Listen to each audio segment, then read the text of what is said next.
ஆத்ம வித்யா யோகாவின் ஆன்மீக நறுமணம் ஆக்கம் பெறும் நம் மனம் எது தவம்? தவம் என்பது உருக்குதல் என்று ஒரு அர்த்தம் உண்டு.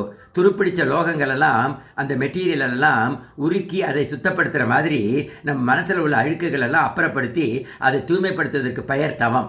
நம் உடல், வார்த்தைகள் அண்ட் மனம் மூன்றையும் தினமும் புதுப்பித்து கொண்டே இருக்க வேண்டும் என்று பெரியவங்க சொல்கிறாங்க. உடலை போகத்திற்கு பயன்படுத்தாமல் யோகத்திற்கு பயன்படுத்துவது உடல் தவம் அல்லது உடல் துறவரம் என்று சொல்வார்கள். பக்தி தொண்டு, சமுதாய தொண்டு, குடும்ப கடமைகளை அன்புடன் செய்வது யோகமாகும், உடல் தவமாகும். உடலை போகத்திற்கு பயன்படுத்தினால் அது பாவமாகும். இவையெல்லாம் உடல் சம்பந்தப்பட்ட தவம்.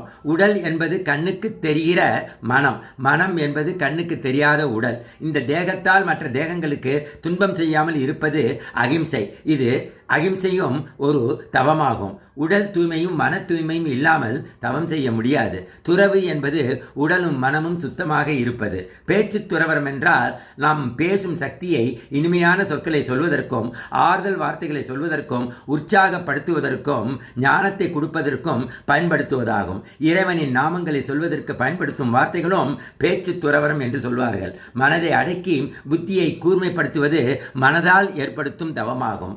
மனதின் வலிமை தெரிந்தவர்கள் அதை நெகட்டிவாகவே வைத்துக் கொள்ள மாட்டார்கள். வெறுப்பு, கோபம், மன்னிக்கும் குணம் இல்லாதது இவையெல்லாம் மனதை பாவநிலையில் வைத்திருக்கும் ஒரு விஷயமாகும். தவநிலையில் அவை இருக்க அனுமதிக்காது. ஆகவே watch your thoughts for they become words.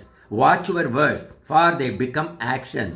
Watch your actions for they become habits. Watch your habits for they become character. Watch your character for it becomes your destiny. இறைவா நன்றி.